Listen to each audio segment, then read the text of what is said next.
यदि यह निर्णय सही नहीं होता, हम कभी भी सही निर्णय के अभाव में अवश्य ही उस सिद्धांत से विमुख होते जा रहे हैं। मनुष्य जीवन के बाद भी यदि यह उत्तर अनुत्तरित रहती, यह समस्या दिन दोगुनी रात चौगुनी बढ़ती ही जाती है, तो यह शल्य चिकित्सा भी और निश्चल्योवृत्ति ये सूत्र का पाठ भी पाठ ही कहलाएगा, किंतु इसमें से कोई तथ्य नहीं निकलने वाला। अब 5 मिनट तो हो गए आप लोगों को, ये 2-3 पंक्ति आपके सामने रखी थी, एक आध व्यक्ति बता दे इसमें दोषी इन दोनों में कौन?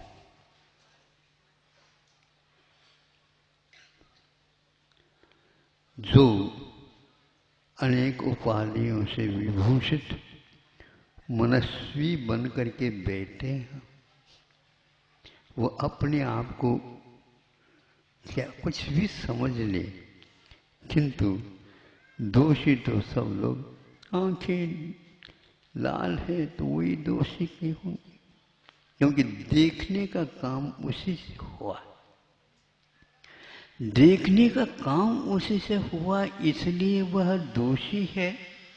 ये निर्णय तो विश्व स्तरीय न्यायालय में भी गलत ही निकलेगा, किंतु यही उत्तर दिया जा रहा है।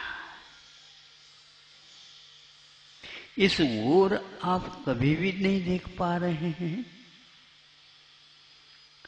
हमारा अभिप्राय गलत है या आंखें गलत है? अभिप्राय यदि गलत है तो आंखों ने देखा, अभिप्राय बनाने वाले तो आप हैं, गलत कैसे आप अभिप्राय निकाल रहे हो? या तो मन आपका पागल है, या उस पागल के सोबत रहने से आप पागल बन गए हैं। ये सिद्ध कर रहे हैं केवल दुनिया के सामने, मैं मनस्वी हूँ, यशस्वी हूँ, और क्या क्या हूँ, ओजस्वी हूँ, मैं बहुत सारे हूँ। लेकिन इस प्रकार के गलत निर्णय लेने से अब असत्य को सत्य और सत्य को असत्य सिद्ध करते जा रहे हो। इसलिए इन दोनों में दोषी कौन? जो भीतर बैठा बैठा निर्णय लेता है और बाहर आने को तैयार नहीं होता। कहीं अपनी पोल पट्टी खुल न जाए, कहीं मैं दोषी सिद्ध न हूं। निर्दोष को दोषी और दोषी को निर्दोष यदि हमारा निर्णय कर लेता है, हमारा अभिप्राय दूषित है। इसके लिए कभी भी मतदान नहीं करना चाहिए। दुनिया तो करती है, तो दुनिया में आप हो क्या नहीं हो? दुनिया में हो करके भी आप अपने आप को व्यवस्थित करना चाह रहे हो, तो उसमें तो आपको ये स्वीकार कर लेना चाहिए। इसमें मत की मात्रा कितनी है ये भी आप देख सकते हैं। आपने किसको मतदान दे दिया? आपने किसको दे दिया? तो भैया हम आपको पूछ रहे हैं, तो कोई भी तो बात हम भी पूछ रहे हैं आपसे। जैसे आप कहेंगे उसी के अनुसार हम भी करेंगे। मतलब यह अभिप्राय हमारा बनता है देखा देखी अथवा गलत निर्णय के साथ अथवा सोबत जिसमें रखते हैं उनके साथ हो जाते हैं हम, और बिना चाहे भी हो जाते हैं। फिर इसके उपरांत फिर भी हम तो जो जीत करके आए उन्हीं को दिए थे। हमने तो पहले निर्णय ले लिया था। आप बताओ, असंगी पंचेंद्रिय तक चुनाव नहीं होता किसी अन्य पदार्थ के बारे में, किंतु संगी बनने के उपरांत वह चालू हो जाता है। और संगिनः समनस्कार ऐसा का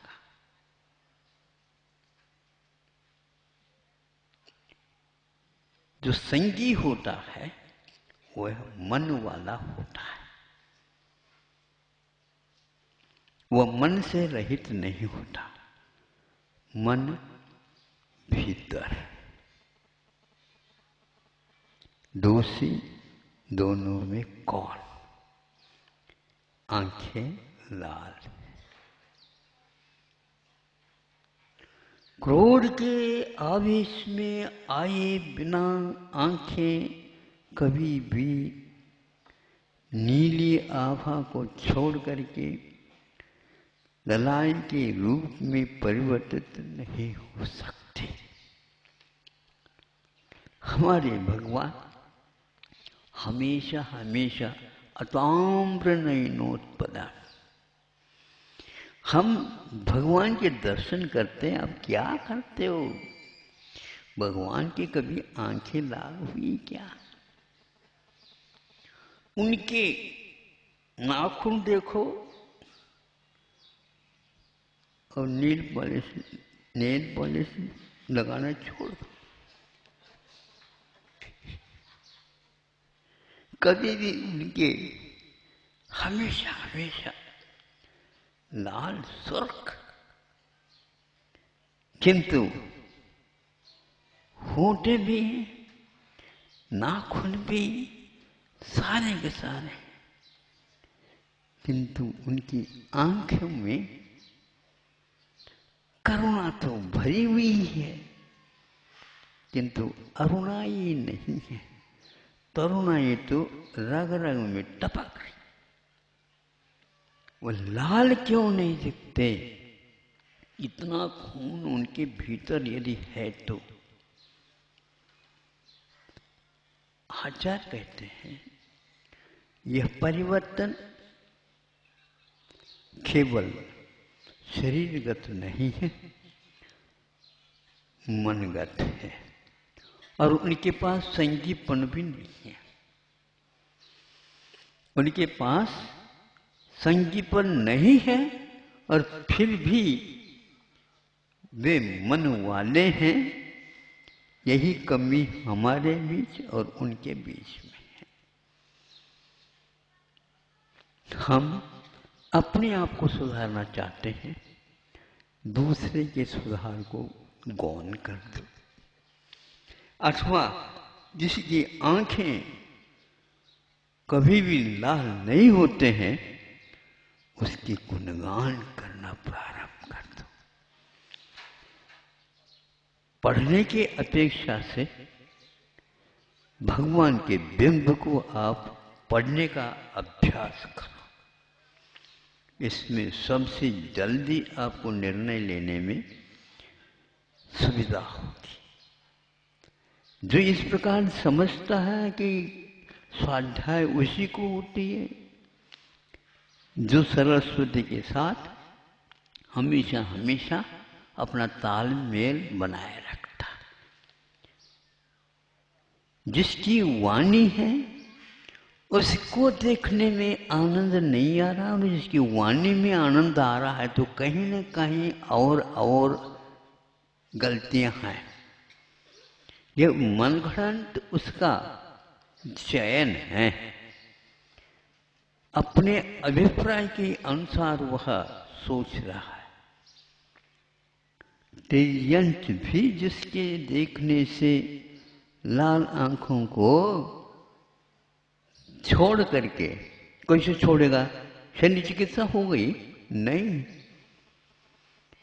उसके शांति को देख करके वो सोचता है संसार में यही एकमात्र तत्व है। समंतभद्र महाराज ने इसी को तत्व घोषित किया। ये भ्रांति है आप लोगों की। मन विक्षिप्त हुआ, आपका तत्व कहीं न कहीं प्रक्षिप्त हुआ है अन्यत्र, जिसको मिथ्यात्व बोलते हैं, जिसको दोष बोलते हैं, जिसको छूना नहीं चाहिए ऐसा घोषित किया गया है, फिर आप उसी को स्वीकार करते हो। इसलिए भगवान को देख करके अध्ययन करो। अताम प्रणयनोत्पलम।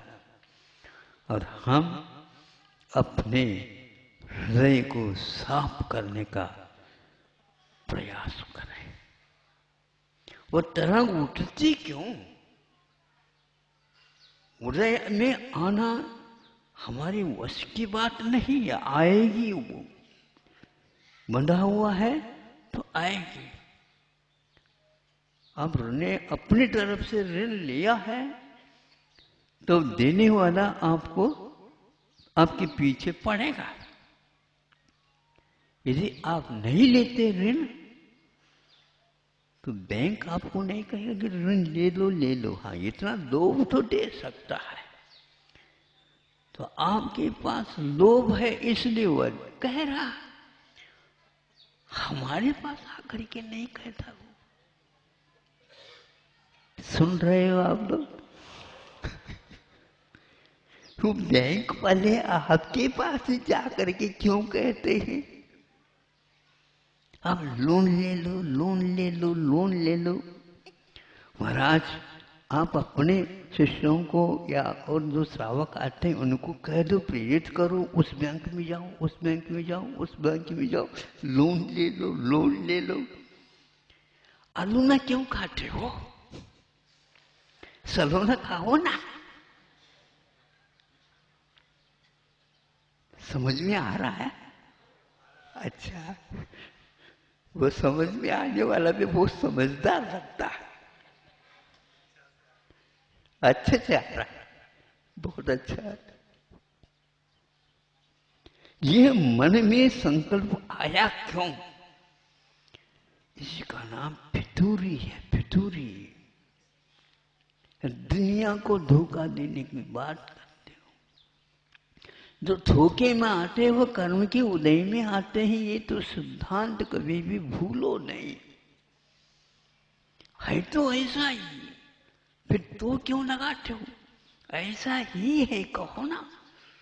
स्वामी समुद्र में कहते हैं जो ही के स्थान पर तो लगाता है वह गड़बड़ कर रहा है, वह अपने श्लोक को नहीं समझ रहा है, उसका गला घोट रहा है।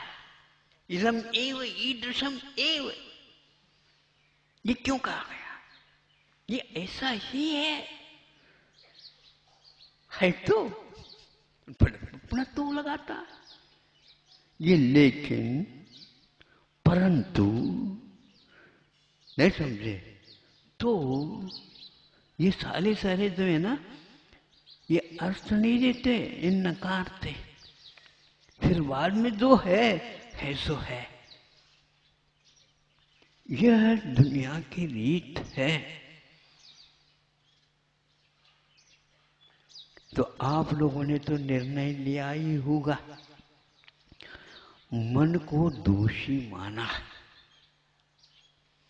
इंद्रियां दोषवान नहीं होती, उनका नियम है नियत विषयानि इंद्रियान। अनियत विषयानि मन, अनियत जो होता है वह मन होता है, और नियत विषय वाले और नियत प्रदेश वाले वह नीति से वो हटते नहीं कभी, इसलिए उनको नियत कहा। मन को नियत नहीं कहा, उसको हम पकड़ ही नहीं सकते। दूसरे को पकड़वा करके वह, हम तो बिल्कुल, हाँ तुम आप तो साबुत हो, साबुत भी निकलते हुए ये बात अलग है, जल्दी करो। ये कहना चाहता हूं, इंद्रियां कभी भी रूप को रूप ही देखते, आंख रस को रस ही के रूप में चखते हैं। चटक मटक जो हुआ यह आंख का काम नहीं और जुब्बा का काम नहीं, यह मन लहर में है,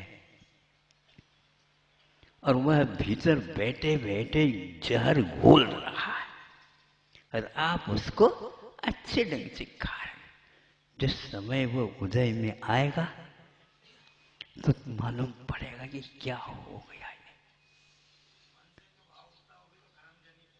हाँ, कर्म जनित है, लेकिन कर्म तो सबके पास है ना, कर्म तो सबके पास है। संयम के माध्यम से उसको नियंत्रण में रखना, यही मुख्य मार्ग होता है।